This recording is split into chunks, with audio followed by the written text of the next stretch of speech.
오늘 우리에게 주신 하나님의 말씀은 에베소서 5장 18절 말씀입니다. 에베소서 5장 18절 말씀, 성령의 충만함을 받으라. 술 취하지 말라. 이는 방탕한 것이니 오직 성령의 충만을 받으라. 에베소서 5장 18절 말씀입니다. 오늘 저는 이 에베소서 5장 18절 말씀을 가지고 성령의 충만을 받으라 라는 제목으로 잠깐 동안 말씀을 통해서 은혜를 나누고자 합니다. 우리가 살고 있는 이 시대는 정말 악한 시대인 것 같습니다. 옳고 그름이 무엇인지 분별하지 못하고 이것이 옳은지 저것이 옳은지 판단하지 못하는 채로 많은 수가 옳다고 얘기하면 그것이 옳은 것처럼 생각되어지는 그런 오류를 범하고 있는 것을 마치 당연하다는 것처럼 이렇게 포장해가는 그런 삶을 살아가고 있는 시대인 것 같아요. 악을 악이라고 이야기하지 못하고 더러운 것을 더럽다고 이야기하지 못하고 참된 것을 참이라고 이야기하지 못하고 좋은 것을 좋다고 얘기하지 못하고 그런 것을 그러다고 이야기하지 못하는 참 혼돈의 시대를 살고 있습니다. 우리가 살고 있는 이 시대가 악한 것처럼 악한 만큼 우리 믿는 사람들은, 그리스도인들은 정말 옳은 길을 택해서 옳은 삶을 살기로 작정하고 결단해야 합니다. 악한 시대를 어떻게 살아야 합니까? 선하게 살아야죠. 그것이 답이죠. 그러면 무엇이 선한 길인가, 어떤 것이 옳은 길인가를 우리는 정확하게 판단해야 합니다. 우리의 생각대로, 내 생각에 옳은 대로 그것은 오류를 많이 범할 수 있는 것입니다. 그렇기 때문에 이 악한 시대를 사는 데 있어서 굉장히 중요한 선한 삶의 열쇠는 성령 충만에 있습니다. 성령 충만하게 살아야, 우리는 성령이 충만한 상태로 살아야 우리는 죄악을 멀리하고 죄를 떠나고 하나님의 뜻에 합당한 삶을, 하나님의 마음에 합한 삶을 살 수 있게 되는 것이죠. 이것이 중요합니다.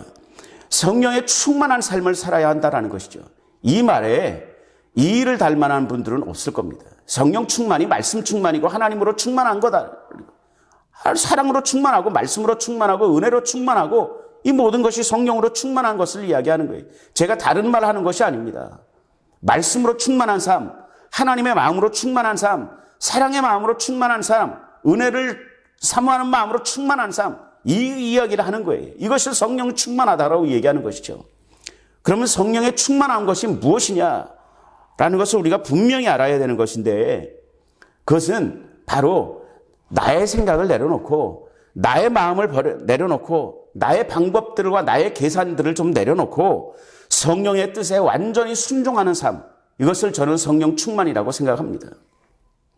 성경은 성령 충만에 대해서 다르게 이야기하지 않아요.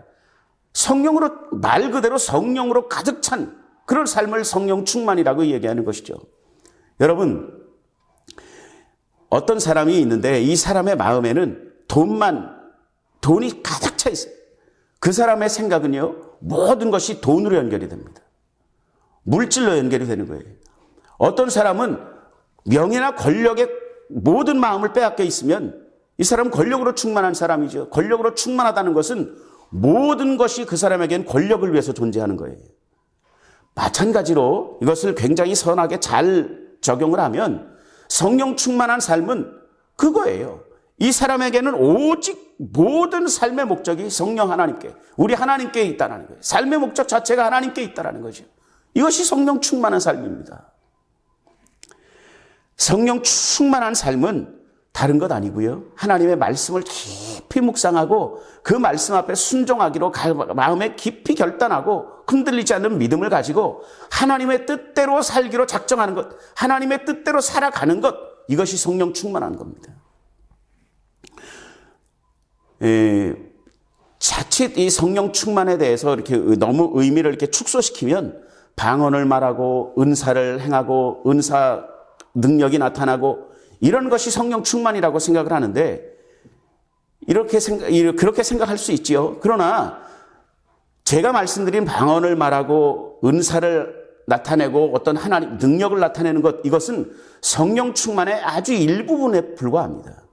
성령 충만의 일부분을 가지고 그것이 성령 충만의 전체다라고 얘기하면 안 되는 거예요.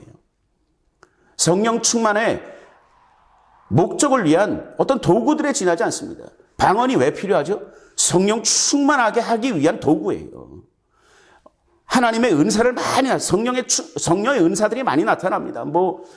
병고침의 은사도 나타날 수 있고, 능력 행함의 은사도 나타날 수 있고, 지혜의 말씀의 은사, 지식의 말씀의 은사, 이런 은사들이 많이 나타날 수 있습니다. 이 은사들이 무엇을 위해서 필요하냐 하면요, 진짜 성령 충만한 삶을 위해서 필요한 도구들이라는 거예요. 그것이 목적이 아니라 그것을 통해서 진짜 하나님의 성령으로 충만한 삶을 살아야만 하는 것인데, 그런 능력이 나타나면 마치 성령 충만이 다 이루어진 것 마냥 거기서 스톱하면 안 된다는 거죠. 그것을 가지고 우리는 더 성령 충만한 삶을 살아가야 된다는 겁니다. 거기서부터 오히려 더 시작일 수 있다는 것이죠. 성령 충만한 것은 바로 성령의 뜻이 이 땅 가운데 일어나는데, 이루어지도록 하는데 내가 쓰임받는 것입니다. 여러분 얼마나 위대한 일입니까, 이것이. 하나님의 일이, 하나님의 뜻이 이 땅 가운데 이루어지는데 내가 그 일에 쓰임받는다라는 것이죠. 그 일의 도구로 내가 쓰임받는다라는 것. 이것이 얼마나 영광스럽고 거룩한 일입니까, 여러분. 그 일을 위해서 필요한 것이 성령 충만이고요. 성령 충만의 목적은 바로 그것이다라는 거예요. 성경은 성령의 소욕, 그러니까 성령이 이루시고자 하는 것이라는 뜻이죠. 성령의 소욕의 반대를 사탄의 소욕이라고 이야기하지 않습니다. 성령의 소욕의 반대는 육신의 소욕이에요. 성령의 소욕의 반대가 저 어디 다른 데 사는 어떤 누군가의 육신의 소욕이 아니고요. 나의 육신의 소욕이라는 거예요. 나의 육신의 소욕.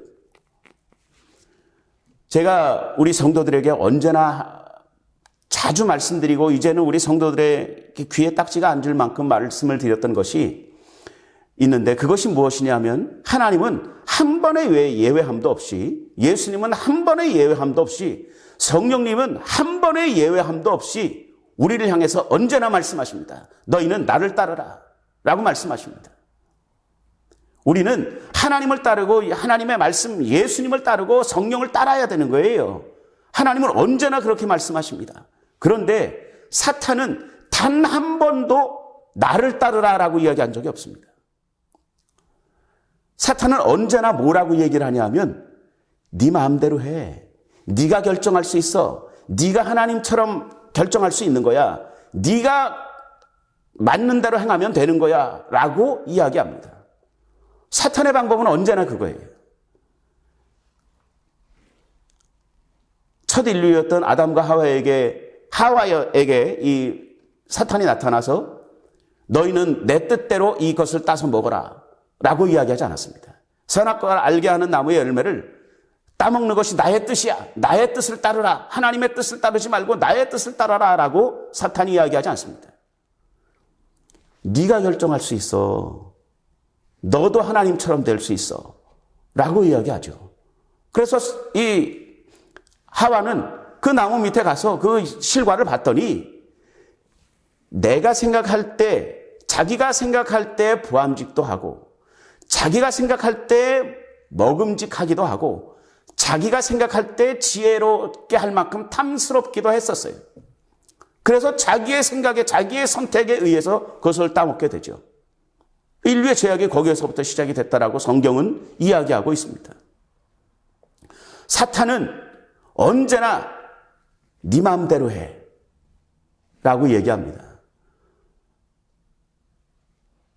이 사사기를 보면 굉장히 자주 나오는 표현 중에 한 표현이 있는데, 그것이 뭐냐 하면, 그때에는 임금이 없어서, 다스리는 사람이 없어서 백성들이 각기 자기의 소견에 옳은 대로 행하였더라 라고 이야기합니다. 그것이 잘못됐다라고 이야기하고 있는 거예요. 이사야서에도 말씀해 보면, 우리는 다 양 같아서 그릇 행하여 각기 제 길로 갔거늘, 그릇 행하여 각기 제 길로 갔거늘, 이것이 다른 말이 아닙니다. 그릇 행하는데 그 그릇 행하는 것이 무엇이냐면 각기 제 길로 가는 거예요. 각기 제 마음에 옳은 대로 행하였거늘, 이것이 그릇 행하는 것이다라는 거예요. 여러분, 우리의 방법대로, 우리의 생각대로 우리의 계산대로 사는 것은 성경이 말하는 죄악입니다. 단 그것이 우리의 생각이 하나님의 뜻과 하나님의 뜻에 부합된다면, 하나님의 뜻과 맞는 것이라면 그것은 굉장히 좋은 일이겠죠. 그러나 우리의 생각이 하나님의 뜻과 반대되는데도 불구하고 내 뜻대로 간다면 그것은 분명히 죄악입니다. 그것은 육신의 소욕입니다. 성령의 소욕이 아닌 것이죠. 성령의 충만한 삶을 사는 사람들은 내 소욕을, 나의 육신의 소욕을 내려놓고, 나의 방법을 내려놓고, 나의 계산을 내려놓고 오직 하나님께 내 모든 것들을 드리고 오직 하나님을 중심으로 사는 삶을 살았다는 거예요. 그것이 성령 충만한 겁니다. 그 사람이 능력이 있건 없건, 그 사람에게서 어떤 은사들이 나타나건 안 나타나건 그것이 그것도 물론 중요합니다. 그러나 그거보다 더 중요한 것은 무엇이냐면 그를 통해서 하나님이 영광을 받으시고 있는가라는 거예요. 그를 통해서 예수 그리스도의 이름이 존귀하게 되고 있는가, 이거입니다. 그를 통해서 하나님이 드러나고 있는가, 이것입니다. 성령 충만은 나의 삶을 통해서 하나님의 영광이, 하나님이 드러나는 삶을 살고 있을 때 그것이 성령 충만인 거예요. 여러분, 우리의 삶의 목적은 오직 하나님이어야 합니다. 하나님의 영광이어야 되죠. 우리 교단의 그 대열의 문답 1번을 보면 대소열의 문답이 동일하게 1번에 사람의 제일 되는 목적이 무엇입니까? 라는 질문이 있습니다. 거기에 대한 답은 사람의 제일 되는 목적은 하나님의 영광을 위하여 사는 것이고 그분을 주야로 즐거워하는 것이다 라고 그 답변에 그렇게 되어 있어요. 우리의 삶의 제일 되는 목적은 하나님이어야 됩니다. 하나님의 영광이어야 됩니다. 하나님의 영광은 나를 통해서 하나님이 드러난다라는 뜻이에요. 나를 통해서 사람들이 하나님을 볼 수 있도록 만들어주는 것입니다. 성령 충만한 삶은 바로 그런 삶을 이야기하는 것이죠. 무엇을 위해서 사는가? 이것은 굉장히 중요한 일입니다. 어떤 사람에게 제가 상담을 하는데, 힘들지 않습니까? 그렇게 사는 게 힘들지 않습니까? 새벽부터 밤늦게까지 너무 힘들지 않습니까? 라고 이야기했더니 그분이 저에게 그런 이야기를 하시더라고요. 제가 이렇게 일을 하면 제 가족들이, 제 자식들이 먹고 살 수 있잖아요. 제 자식들을 위해서, 내 가족들을 위해서 나는 이렇게 일하는 것이 하나도 힘들지 않습니다. 제가 그분의 이야기를 듣고, 그분은 물론 믿는 사람은 아니었어요. 그랬는데 그분의 이야기를 들으면서 인생의 목적이, 우선순위가 바로 이런 것이구나라는 거예요. 그분이라고 뭐 편하게 쉬고 싶은 마음 없겠습니까? 그분이라고 뭐 시원한 데서 아니면 따뜻한 데서 쉬고 싶은 마음이 없겠냐고요. 편하게 일하고 싶은 마음이 없겠냐고요. 그렇지 않아요. 그런데도 그분은 새벽부터 밤늦게까지 밖에서 일하는 굉장히 험한 노동을 하고 계셨어요. 그런데도 그것이 일할 수 있다는 것이 즐겁다라는 거예요. 왜요? 나의 가족을 먹여 살리는 것, 나의 가족을 돌보는 것이 그분의 목적이었어요. 그러니까 그 목적대로 내가 일할 수 있는 것이 굉장히 즐겁고 행복하다라는 것이죠. 여러분, 우리의 인생의 목적이 바로 그것이어야 된다고요. 하나님의 영광을 위해서 우리는 어떤 일을 하든지 하나님의 영광을 위해서 해야 되는 것이고 그것이 기쁘고 즐거워야 돼요. 그것이 바로 성령 충만한 삶입니다. 성령 충만한 사람은요, 그래서 예배에도 최선을 다하고 하나님의 말씀, 예수 그리스도가 우리의 영원한 생명이 되십니다 라는 그 사실을 증거하는 일에도, 전도하는 일에도 최선을 다하고, 성도들을 겸손히 섬기는 일에도 최선을 다하고, 교회의 성전을 잘 가꾸는 일에도 최선을 다하고, 그것이 항상 기뻐야 돼요. 그것이 성령 충만한 삶입니다. 여러분, 성령 충만이 어렵다라고 생각하지 마십시오. 내가 하나님의 은혜를 온전히 깊이 깨달아 알면 우리는 성령 충만한 삶을 살 수 있습니다. 성령 충만한 삶으로 이 악한 세대를 이기고 승리하며 사시기를 예수님의 이름으로 축원드립니다. 오늘 본문 말씀을 보니까 성령 충만을 술 취함과 대조하여 말씀하고 있습니다. 술 취함과 성령 충만이 어떤 목사님이 재밌게 표현하신 게 있더라고요. 술 취함과 성령 충만의 공통점이 있는데 그것이 뭐냐면 둘 다 제정신이 아니라는 거예요. 저는 그 말씀에 굉장히 공감합니다. 물론 저는 체질적으로 술을 안 받아서 술을 뭐 취하게 먹어본 적이 예전에도 그렇고 믿지 않을 때도 그렇게 먹어본 적은 그 기억이 없어요. 그러나 이렇게 제가 이렇게 보니까 술 취한 분들도 술이 그분을 지배하더라고요. 성령 충만도 바로 그것이에요. 성령이 그분을 지배하는 거예요. 그래서 자기 힘으로가 아니라 성령의 힘으로 살도록 만들어주시는 거죠. 성령 충만한 삶을 살아야 여러분 우리는 우리의 뜻대로 우리의 생각대로 우리의 계산대로 판단하고 오류를 범하는 어리석은 삶을 살지 않을 수 있습니다. 아까 말씀드렸던 것처럼 이 시대는 참 악하고 험난한 시대입니다. 혼란한 시대입니다. 옳고 그름은 없고 네 편과 내 편만 있는 이 시대를 살면서 저와 여러분들은 성령 충만함으로 지혜로운 삶을 살고 항상 이기고 승리하는 삶을 살고 오직 하나님의 영광을 나타내는 그런 삶을 살게 되시기를 예수님의 이름으로 축원드립니다. 기도합니다. 하나님 은혜와 사랑을 감사합니다. 오늘도 우리를 하나님의 백성으로 불러주신 은혜에 감사합니다. 영원한 생명을 주신 예수 그리스도의 이름에 의지하여 우리가 성령 충만할 것을 아버지 하나님 앞에 간구하오니 하나님께서 우리에게 성령을 부어 주옵시되 충만하게 역사하여 주옵시사. 이 시대를 이기고 승리하는 삶을 살도록 주여 도와주옵시고 말에나 일에나 무엇이든지 하나님의 영광을 나타내는 삶을 살도록 주님 축복하여 주옵소서. 나의 방법대로 나의 원대로 살지 않도록 도와주시옵시고 오직 성령의 소욕을 따라 성령이 운행하시는 대로 성령의 다스리심 안에서 살 수 있도록 주님 축복하여 주옵소서. 예수님의 이름으로 기도하옵나이다. 아멘.